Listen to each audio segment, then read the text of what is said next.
कहानी है रामपुर गांव की, जहां के मर्द महिलाओं को हमेशा नीचा दिखाने की कोशिश में रहते। अरे अभी तक खाना नहीं आया, क्या मुझे एक और शादी करने की जरूरत है? नहीं जी नहीं, ऐसा मत करना, वरना मैं कहाँ जाऊंगी। खाना लेकर मैं अभी आई जी। गांव की पंचायत में भी फैसले हमेशा औरतों के खिलाफ ही रहते। मैं जो फैसला सुनाता हूँ वो भगवान की आज्ञा होती है। इस लड़के ने अपने मन से शादी करके अच्छा नहीं किया। लड़के को घर भेज दो और इसकी शादी इसकी जाति की किसी लड़के से करवा दो। लेकिन ये लड़की, इसे तो गांव के बाहर निकाल दो। नहीं नहीं जमींदार साहब, ये क्या बोल रहे हैं? ऐसा नहीं हो सकता। मेरी बेटी मासूम है, इसे अच्छे बुरे की समझ नहीं है। अरे कहाँ जाएगी ये बेचारी? कहाँ जाएगी? इतनी चिंता है तो पूरे परिवार का गांव निकाला कर देते हैं। बेचारे पूरे बसे बसाए परिवार को गांव छोड़ना पड़ता है। चाहे जो हो, अगर बेटियों को कंट्रोल नहीं कर सकते तो गांव में रहने का कोई मतलब नहीं है। यहाँ औरतों को दब कर रहना होगा। कोई भी अपने हिसाब से कुछ नहीं कर सकता, सब ईश्वर की मर्जी से ही होगा। तभी गांव का एक आदमी दौड़ा दौड़ा आता है। सरपंच साहब, जमींदार साहब, वो कालिया है ना, उसकी बेटी पढ़ने के लिए शहर जा रही है। अच्छा, ये कब हो गया? और कालिया की हिम्मत कैसे हो गई ऐसा करने की? लेकर आओ उसे और उसकी बेटी को। बस फिर क्या था, हाजिर हो जाते हैं कालिया और उसकी बेटी सरपंच के सामने। अरे कालिया, ये क्या सुनने में आ रहा है? बेटी को इंजीनियर बना रहा है तू? और ये बता, गांव में तो स्कूल नहीं है, फिर कहाँ से इतनी क्लास पास कर गई तेरी बेटी? राधा, जो कि कालिया की बेटी है, उसे लगता है कि सरपंच उसकी तारीफ कर रहे हैं। सरपंच जी, मैंने ऑनलाइन पढ़ाई की है, डिस्टेंस लर्निंग से। सभी में मैंने अच्छे नंबर पाए हैं, जिसे देखते हुए शहर की इंजीनियरिंग कॉलेज में मुझे स्कॉलरशिप मिली है। वाह जी वाह, क्या होती है ये? पहले तो ये बताओ, फिर आगे की बात करते हैं। पूरा गांव राधा की बात सुन रहा था और राधा बोलती जा रही थी। तो ऐसे मैं फ्री में एक अच्छी शिक्षा लेकर गांव में जो कुछ परेशानियां हैं, जैसे बिजली, पानी और इंटरनेट जैसी समस्याओं के लिए काम करूंगी। मैं गांव को शहर से जोड़ने के लिए पुल का निर्माण करवाने का प्रस्ताव रखूंगी। मुझे पूरी उम्मीद है कि जल्द ही हमारा गांव भी तरक्की की राह पर चल पड़ेगा। राधा की बात सुनकर सारे गांव वाले ताली बजाने लगते हैं। सरपंच को समझ नहीं आता कि वो क्या करे। चुप रह नादान लड़की, गांव के खिलाफ जाने के लिए तुझे गांव से बेदखल कर दिया जाएगा, वो भी पूरे परिवार के साथ। और हाँ, अगर ठीक से गांव में रहना चाहती है तो ये पढ़ाई लिखाई छोड़ दे। हम तेरे लिए गांव का कोई होनहार लड़का देखेंगे। तभी गांव का एक आदमी बोल पड़ता है। अरे नहीं नहीं सरपंच जी, राधा बिटिया जो बता रही है, अगर वैसा हो जाए तो हम लोगों को पैसा कमाने के लिए बाहर नहीं जाना पड़ेगा। हाँ जी, और ना ही कोसों दूर पानी के लिए भटकना पड़ेगा।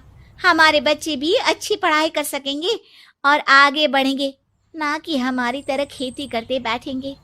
क्यों गांव वालों, राधा बिटिया का साथ देना चाहिए ना।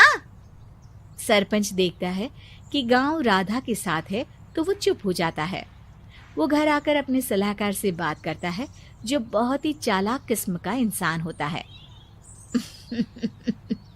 अरे सरपंच साहब, आपको बहुत ही होशियारी से काम लेना पड़ेगा।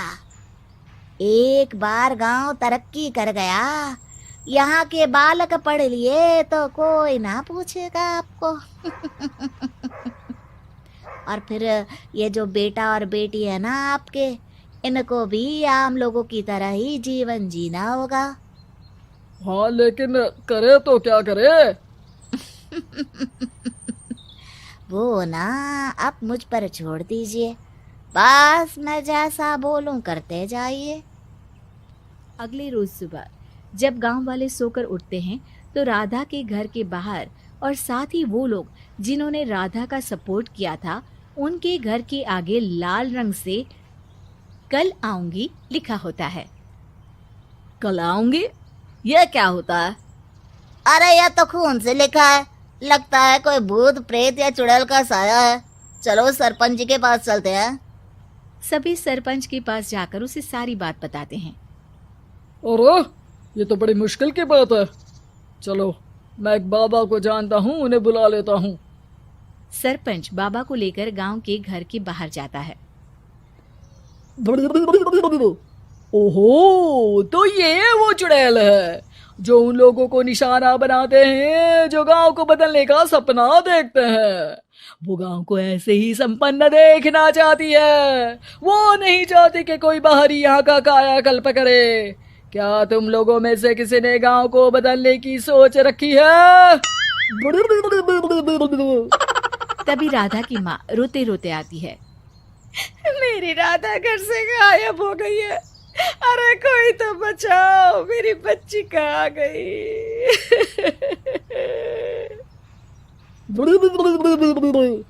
ले गई वो चुड़ैल, तेरी बच्ची को ले गई। अब वो उसे श्रापित करके छोड़ेगी, उस पर चुड़ैल का साया हो जाएगा। तभी बुरी सी हालत में राधा भी वहां आ जाती है। उसके बाल चुड़ैल की तरह फैले होते हैं और कपड़ों में खून लगा होता है। सभी राधा को देखकर डर जाते हैं। माँ, पता नहीं मुझे कौन उठा कर ले गया था। अरे दूर दूर हो जा चुड़ैल, अब हम लोग इस गांव में नहीं रुकेंगे। अरे कैसे बातें कर रहे हैं आप? कल तो आप मेरे भरोसे गांव का हुलिया बदलने, अपने बच्चों को पढ़ाने और तरक्की उन्नति की बात कर रहे थे, तो आज क्या हो गया आपको? ये फिर तुम लोगों को बहकाएगी। ये चुड़ैल गांव में आ चुकी है, ऐसे ही ये तुम्हारे घर के बच्चों को भी ले जाएगी। गांव वाले राधा को गांव से बाहर निकाल देते हैं। उसके माँ बाप रोते रहते हैं, लेकिन गांव वाले नहीं मानते। मैं भी अपनी बहन के साथ गांव के बाहर रहूंगा, लेकिन वो पढ़ाई नहीं छोड़ेगी। वहीं सरपंच के घर पर सलाहकार कहता है। देखा, सांप भी मर गया और लाठी भी नहीं टूटी। लेकिन अगले ही दिन सरपंच के घर के बाहर भी वही शब्द लिखे होते हैं। और फिर सरपंच की बीवी कहती है, हमारी बेटी को किसी ने अगवा कर लिया है। तभी राधा का भाई वहां आ जाता है। अरे गांव वालों, मैंने सरपंच जी की बेटी को देखा था। वो चुड़ैल उसे उठाकर ले जा रही थी। अरे क्या मजाक कर रहे हो? नहीं नहीं सरपंच जी, आप नहीं जानते। वो चुड़ैल अब आपकी बेटी में आ जाएगी, जैसे राधा के अंदर आ गई थी। तभी सरपंच की बेटी वैसी ही हालत में वहां आती है जैसे राधा आई थी।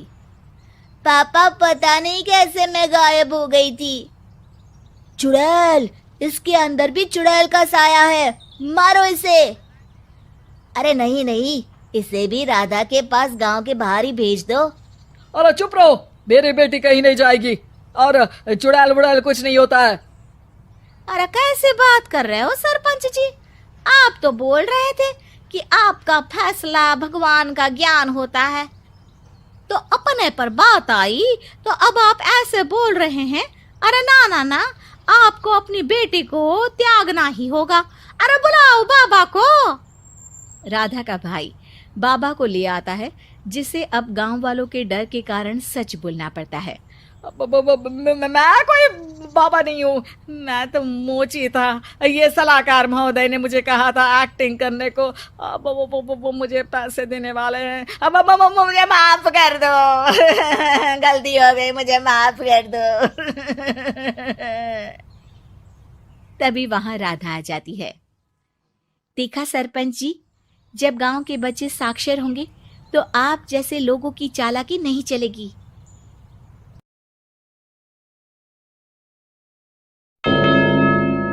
मेरा नाम है हरिया, मैं काम करता हूँ बहुत बढ़िया, खाता हूँ खाना और रोज गाता हूँ गाना। अरे यार, आज तो बहुत देर हो गई। इस खतरनाक जंगल को देखकर तो मेरे हाथ पैर ठंडे हो गए हैं। अगर मैं वक्त पर गांव नहीं पहुंचा तो मालिक बहुत नाराज हो जाएंगे। तभी हरिया को एक आवाज सुनाई देती है। सुनिए हरु जी। अरे ये आवाज किसने दी? तभी हरिया को सामने कुछ दूर एक औरत खड़ी दिखाई देती है। अरे भाई, ये औरत अकेली इतनी रात को इस जंगल में क्या कर रही है? चलकर पूछना पड़ेगा। फिर हरिया अपनी बैलगाड़ी उस औरत के सामने लाकर रोक देता है और उससे पूछता है। अरे सुनिए, आप इतनी रात को इस खतरनाक जंगल में अकेली क्या कर रही हैं? तभी वो औरत मीठी आवाज में कहती है। अरे हरु जी, आप आ गए। मैं कब से आपका इंतजार कर रही थी। वैसे तो यहाँ से काफी लोग गुजर चुके हैं, लेकिन मैं खास आपका इंतजार कर रही थी। अच्छा, तुम सच कह रही हो? मुझे तो यकीन नहीं हो रहा है। वो क्या है ना, आज तक किसी ने मुझसे इतने प्यार से बात नहीं की। हाँ हाँ हरु जी, मैं सच कह रही हूँ। अब देर मत करिए और जल्दी से मुझे मेरे घर तक छोड़ दीजिए। हाँ हाँ, कौन सी बड़ी बात है, अभी छोड़ देता हूँ। आप मेरे पीछे बैलगाड़ी में बैठ जाइए और मुझे रास्ता बताते चलिए। फिर वो औरत हरिया की बैलगाड़ी में बैठ जाती है और हरिया बैलगाड़ी हाँकता हुआ आगे चल पड़ता है। फिर उस औरत के बताए हुए रास्ते पर चलते चलते हरिया बैलगाड़ी लेकर एक काली गुफा के आगे आकर रुक जाता है। हरिया उस औरत से पूछता है। हाँ देवी जी, आपका घर कहाँ है? यहाँ तो एक गुफा के अलावा और कुछ नहीं है। तभी अचानक वो औरत हवा में उड़ने लगती है। देखते ही देखते उसका सुंदर रूप एक डरावनी चुड़ैल में बदल जाता है और वो जोर जोर से हंसती है। अरे तू तो एक नंबर का बेवकूफ निकला। तू तो बड़ी आसानी से मेरी बातों में आ गया। अरे मर गया रे, ये तो एक चुड़ैल है। हे भगवान बचा ले, ये तो बड़ी डरावनी दिखाई दे रही है। और फिर अगले ही पल हरिया की बैलगाड़ी में रखा सारा सामान हवा में उड़ता हुआ उस काली गुफा के अंदर चला जाता है और वो चुड़ैल भी उस गुफा के अंदर जाकर कहीं गायब हो जाती है। हरिया ये नजारा देख बुरी तरह घबरा और परेशान हो जाता है। अरे ये चुड़ैल तो मेरा सारा सामान लेकर गुफा में गायब हो गई। अब क्या होगा? अगर मैं गांव खाली हाथ गया तो मालिक मेरी अच्छी खबर लेंगे। मेरी इस बात का कोई यकीन भी नहीं करेगा। फिर आखिर वही हुआ। हरिया के मालिक चंपक सेठ को हरिया की किसी भी बात पर रत्ती भर भी यकीन नहीं हुआ। चंपक सेठ को लगा हरिया झूठ बोल रहा है और उसने ही लालच में आकर सारा सामान हड़प कर लिया है। फिर हरिया को बेईमान समझकर चंपक सेठ उसे काम से निकाल देता है। अगले दिन अपनी दुकान में परेशान बैठा चंपक सेठ गुस्से में बड़बड़ाता है। अरे दुकान में तो सामान बिल्कुल भी नहीं है।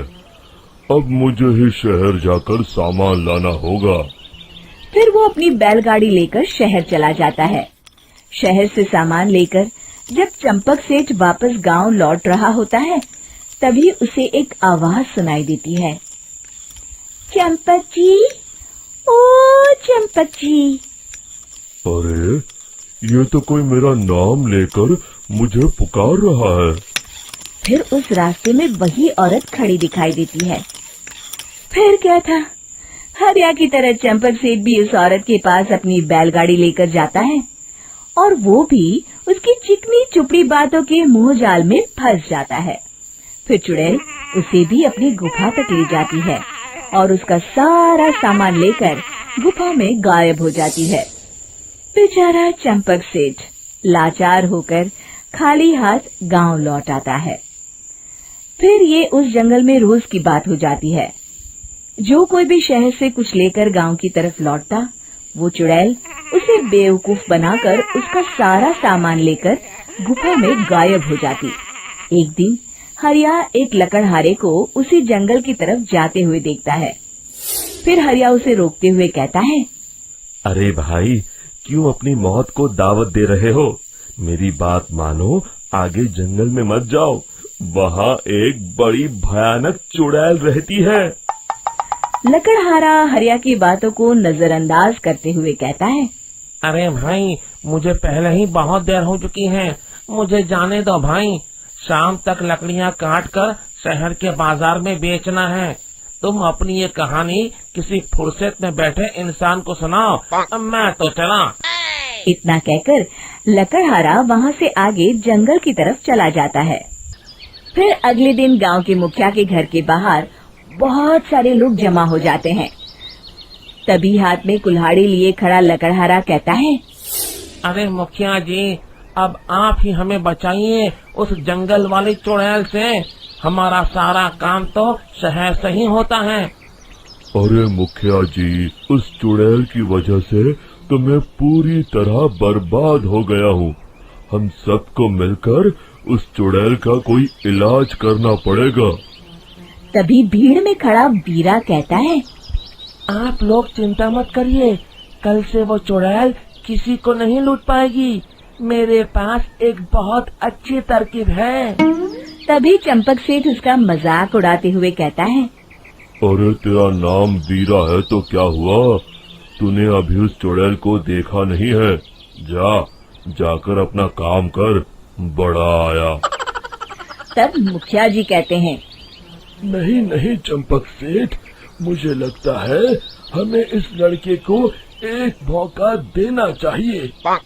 फिर सभी गांव वाले मुखिया जी की बातों से सहमत हो जाते हैं और वीरा शाम को एक बैलगाड़ी में कुछ सामान लादकर उस जंगल की ओर चल देता है। वीरा, ओ वीरा, कहाँ जा रहा है? तभी वीरा मुड़ के देखता है, वही चुड़ैल एक औरत के रूप में खड़ी है। अरे बहन जी, मैं आपको ही ढूंढ रहा था। देखिए, मैं आपके लिए क्या लाया हूँ। है? अरे वाह, तो खुद मेरे लिए इतना सामान लाया है। तू ही अकेला गांव में समझदार है।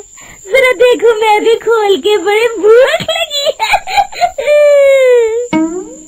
जैसे ही चुड़ैल उस सामान पर से कपड़ा हटाती है, एक भगवान शिव की तेज रोशनी उसके अंदर मूर्ति से निकलती है और चुड़ैल अपने असली रूप में आकर जलने लगती है। अरे मैं जल रही हूँ, बचाओ! बचाओ! ओम नमः शिवाय, मर गई मैं! देखते ही देखते वो चुड़ैल राख के साथ उड़ जाती है और सभी गांव वाले भी वहां जाते हैं। शिक्षा, बुराई पे सदा अच्छाई की ही जीत होती है। केला बेचने वाली चुड़ैल। एक बार की बात है, जादूपुर नाम के गांव में करतब दिखाती एक औरत एक रेड्डी के लिए गांव में आती है। आइए आइए मेहरबान कदरदान, खाइए रोहड़ा के ताजे ताजे केले। कभी खाए नहीं होंगे ऐसे केले, पीले पीले केले खाइए।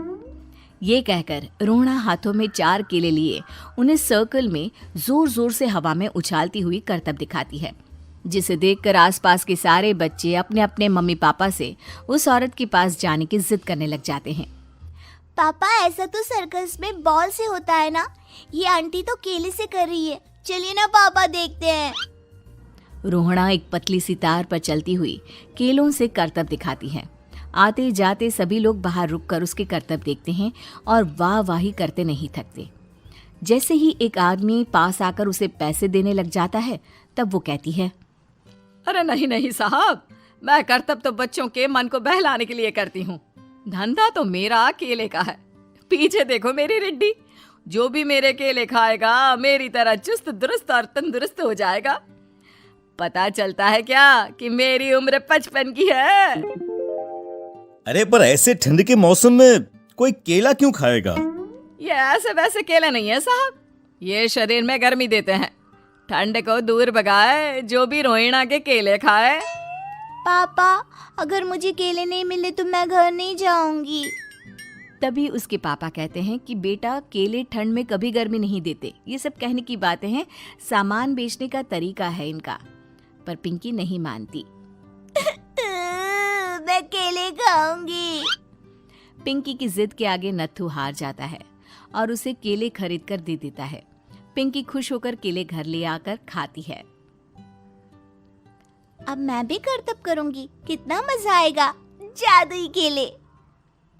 पिंकी पहला केला खत्म भी नहीं करती कि वो बेहोश हो जाती है। दूसरे केले से एक काला धुआं आता है और रोहना चुड़ैल बनकर बाहर निकल आती है। मेरे भूतिया केले बच्चे न खाए, ऐसा हो ही नहीं सकता। जादूपुर वालों, कब तक बचोगे? आ गई हूं मैं रोहना, जिसका कोई नहीं कर सकता सामना। रोहना पिंकी को गोद में उठाकर काले धुएं में कहीं गायब हो जाती है। शाम के वक्त नत्थू घर लौटता है और पिंकी को घर में ना पाकर उसकी माँ से कहता है, माँ पिंकी कहाँ है? अरे बेटा, उसे तो तू सुबह करतब दिखाने ले गया था ना, फिर कहाँ वापस आए तुम दोनों? मुझे लगा तू उसे अपने साथ मंडी ले गया होगा। हे भगवान, मेरी बच्ची कहाँ गई? मैं उसे घर ही तो छोड़कर गया था माँ। नत्थू गांव के घर कोने में अपनी बेटी को ढूंढता है, पर उसे वो कहीं नहीं मिलती। परेशान होकर आखिर रो रो कर नत्थू हिम्मत हार कर घर लौट आता है।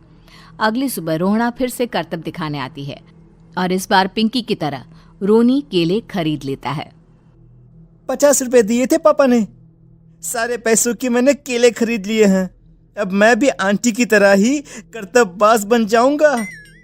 यही सोचते हुए रोनी केले खाता है और पहला अकेला केला आधा खत्म भी नहीं करता कि चुड़ैल उसके सामने आ जाती है। मेरे साथ चलने का समय आ गया है रोनी। ये तो बस शुरुआत है।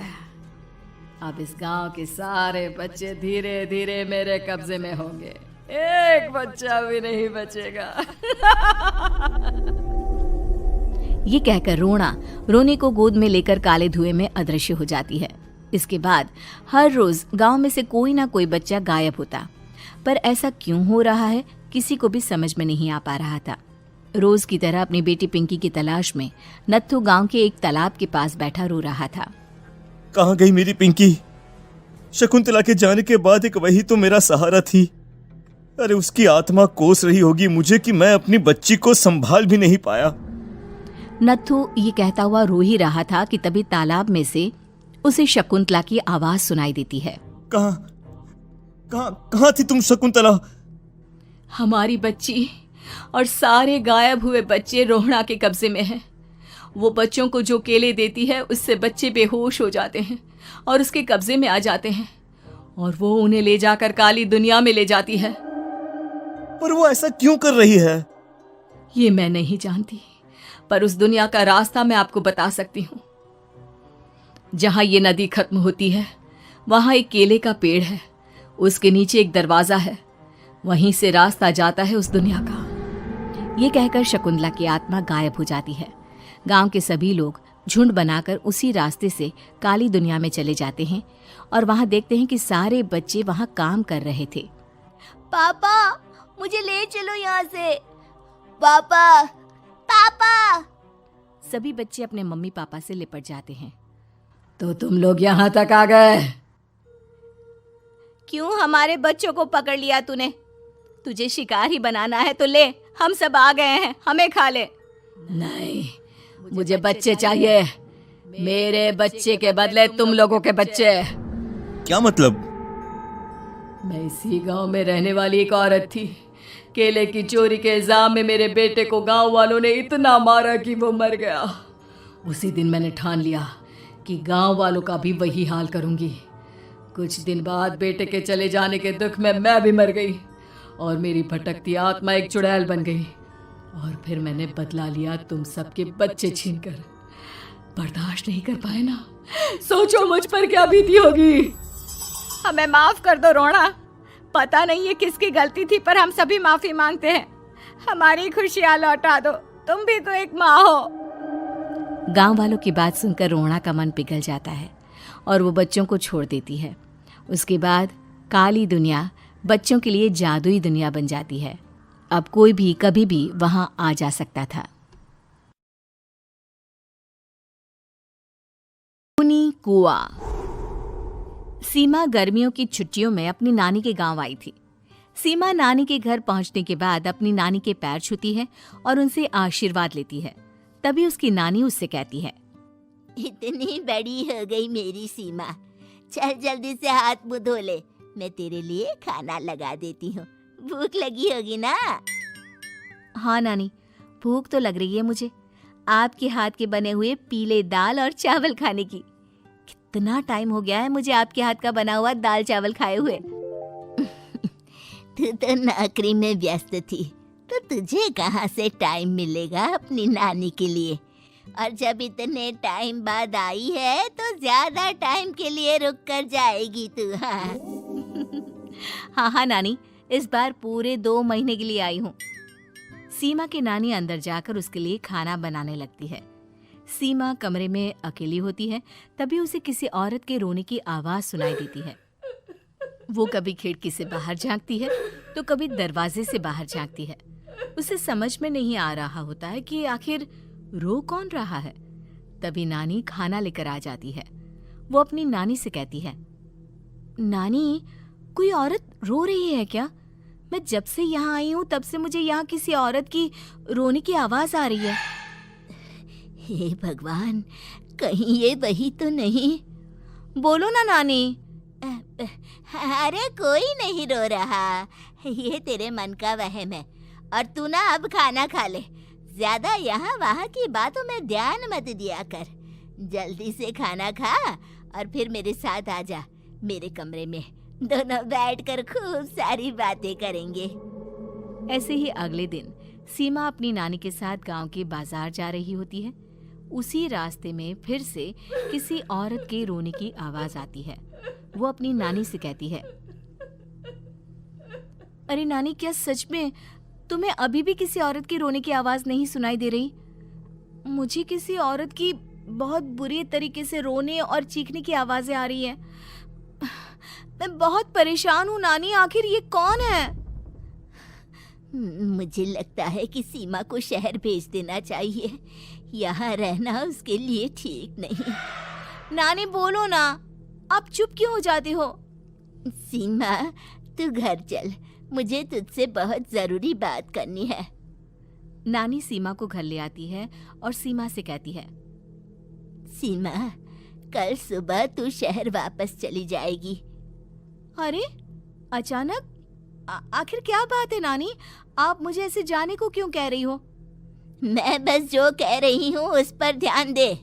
तू कल सुबह यहाँ से चली जाएगी, और ये बात मैं कोई मजाक में नहीं बोल रही। तू कल जाएगी तो मतलब जाएगी। अरे नानी, चली जाऊंगी मैं, ठीक है, पर आखिर बात क्या है ये तो बता दो। मम्मी से कोई बात हुई है या फिर मुझसे कोई गलती हुई है जो तुम मुझे अचानक से जाने के लिए बोल रही हो? देख सीमा, रात बहुत हो चुकी है और मुझे इस बारे में कोई बात नहीं करनी। चल, अब चल के मेरे साथ सो जा। सुबह की बस पकड़कर तुझे शहर भी तो जाना है। सीमा को अपनी नानी का ऐसा व्यवहार देखकर बहुत ही अजीब लगता है। उसे कुछ समझ में नहीं आ रहा होता है कि आखिर उसकी नानी उसे अचानक से गांव छोड़कर जाने के लिए क्यों कह रही है। ये सारी बातें सोचते सोचते सीमा की आंख लग जाती है और वो अपनी नानी के साथ सो जाती है।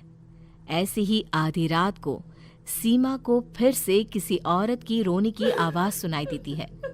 वो उस औरत की आवाज सुनकर बार बार करवटें बदल रही होती है और तभी उसे सपने में भी एक अजीब सी औरत की परछाई दिखाई देती है जो इतना चीख चीख कर रो रही होती है कि सीमा डरकर उठ जाती है। वो पूरे पसीने पसीने हो रही होती है। वो अपने आसपास देखती है तो घर में बिल्कुल शांति का माहौल होता है। सीमा घबरा जाती है। वो अपनी नानी को जगाने की कोशिश करती है मगर उसकी नानी नहीं जगती। सीमा को फिर से उस औरत की रोने की आवाज सुनाई देती है। आखिरकार सीमा अपने आप को रोक नहीं पाती और वो घर का दरवाजा खोलकर बाहर निकलती है। आखिर ये माजरा क्या है? आज तो मैं पता करके रहूंगी। अब आवाज का पीछा करते हुए सीमा आधी रात को गांव के चौपाल के पास बने कुएं के पास पहुंच जाती है, जहां कुएं की चारों ओर बेड़ियां लगी होती हैं। उन बेड़ियों में लगे हुए ताले के साथ एक लाल रंग का कपड़ा और माता रानी का कलावा बंधा होता है। उस कुएं में से सीमा को किसी के रोने की आवाज आती है। सीमा परेशान हो जाती है। इस कुएं में कौन है? कौन है यहाँ? सुनो, कौन है? कौन रो रहा है? वो चिल्ला चिल्ला कर पूछती है और साथ ही लोगों को जगाने की कोशिश करती है, मगर किसी को भी उसकी आवाज सुनाई नहीं देती। अब सीमा खुद उस कुएं के पास की बेड़ियों और तालों को खोलने की कोशिश करती है और किसी तरह कुछ देर की मशक्कत के बाद सीमा उसको खोल भी देती है। और जैसे ही वो कुआं खोलकर उसके अंदर झांकती है, सीमा उस कुएं में गिर जाती है। इतने में उसकी नानी की नींद भी खुल जाती है और सीमा को पास ना देखकर नानी परेशान हो जाती है।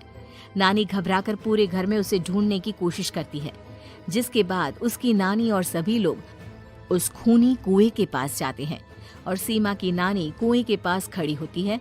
सभी गांव वालों और सीमा की नानी को सीमा के चिल्लाने की आवाज आती है। बचाओ, कोई मुझे बचाओ। मेरी बच्ची, हम आ गए, हम तुझे बचा लेंगे। नानी, मुझे यहाँ बहुत डर लग रहा है। यहाँ इंसान की कटी हुई मुंडिया, हाथ, पैर और कंकाल है और खून भी है।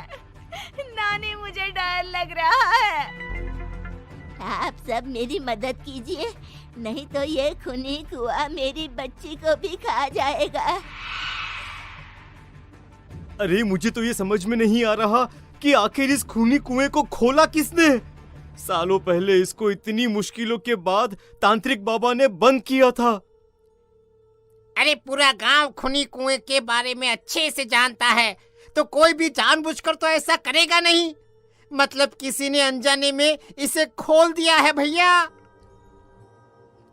सीमा को इस बारे में मालूम नहीं था और जब से वो यहाँ आई थी तभी से उसे किसी औरत के रोने की आवाजें भी सुनाई दे रही थी। कहीं सीमा ने ही तो उसे नहीं खोला। अगर ऐसा है तो फिर सीमा का बचना बहुत मुश्किल है। वहीं कुएं के अंदर सीमा रोते हुए बैठी होती है कि उसे आवाज सुनाई देती है जो कुएं के बाहर खड़े गांव वालों में से किसी को सुनाई नहीं देता। आज सालों के बाद मुझे ताजा खून मिलेगा। तेरा खून पीकर आज मैं अपनी प्यास बुझाऊंगा।